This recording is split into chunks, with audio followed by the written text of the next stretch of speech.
Shalom Bapak Ibu yang terkasih di dalam Tuhan Yesus Kristus. Selamat berjumpa kembali di dalam Renungan Embun Surgawi. Pada pagi hari ini kita akan bersama-sama merenungkan kebenaran firman Tuhan di dalam kitab Kisah Para Rasul yang ke-12 ayatnya yang ke-1 sampai ke-4. Demikian bunyi firman Tuhan. Kira-kira pada waktu itu Raja Herodes mulai bertindak dengan keras terhadap beberapa orang dari jemaat. Ia menyuruh membunuh Yakobus, saudara Yohanes, dengan pedang. Ketika ia melihat bahwa hal itu menyenangkan hati orang Yahudi, ia melanjutkan perbuatannya itu dan menyuruh menahan Petrus. Waktu itu hari raya roti tidak beragi. Setelah Petrus ditangkap, Herodes menyuruh memenjarakannya di bawah penjagaan 4 regu, masing-masing terdiri dari 4 prajurit. Maksudnya ialah supaya sehabis Paskah ia menghadapkannya ke depan orang banyak. Bapak Ibu yang kami kasih dalam Tuhan Yesus Kristus, tema pada pagi hari ini adalah mengatasi tekanan dan masalah hidup. Di saat masa pandemi yang sudah berlangsung kurang lebih 2 tahun ini, bagaimana kita banyak mengalami tekanan hidup, bahkan masalah, sakit penyakit, ekonomi, dan itu menyebabkan kita tidak berdaya, kita tidak mampu berbuat apa-apa. Bahkan di dalam Kisah Para Rasul ini, para rasul dihadapkan dengan tekanan, yaitu Petrus di dalam ayatnya yang ke-5. Demikianlah Petrus ditahan di dalam penjara, tetapi jemaat dengan tekun mendoakannya kepada Allah.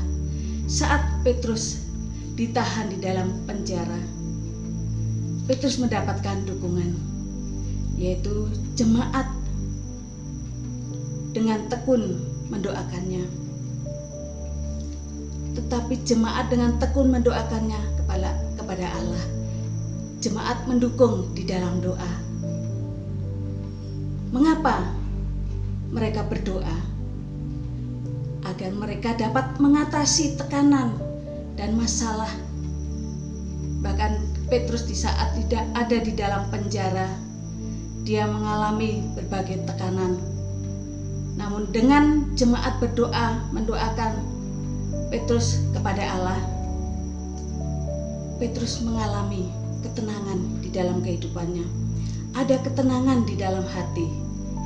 Pada malam sebelum Herodes hendak menghadapkannya kepada orang banyak, Petrus tidur di antara 2 orang prajurit terbelenggu dengan 2 rantai. Selain itu, prajurit-prajurit pengawal sedang berkawal di muka pintu. Saudaraku yang dikasihi oleh Tuhan Yesus Kristus, Petrus mengalami tekanan. Dia ada di dalam penjara. Namun di saat itulah jemaat yang sedang berdoa, dia mengalami ketenangan.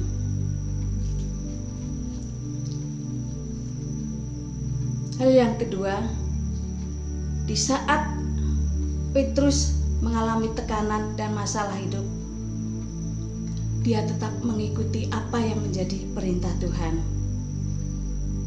Ayatnya yang ke-9, lalu ia mengikuti malaikat itu keluar, dan ia tidak tahu bahwa apa yang dilakukan malaikat itu sungguh-sungguh terjadi. Sangkanya ia melihat suatu penglihatan.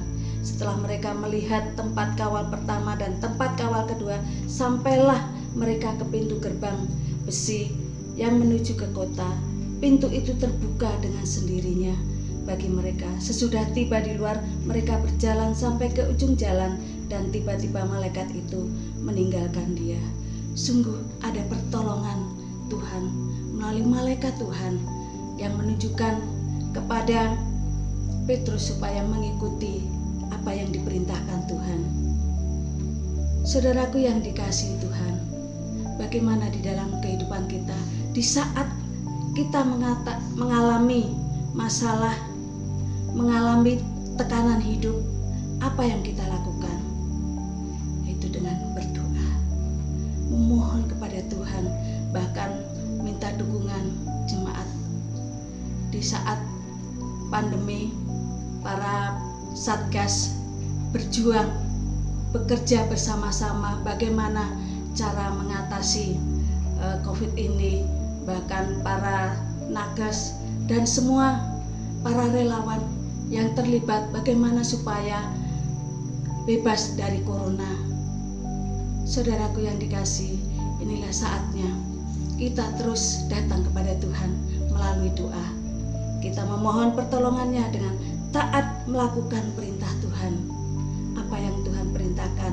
Bahkan kalau tubuh kita sehat, kita harus mengikuti protokol kesehatan, ya, supaya kita tetap diberi kesehatan.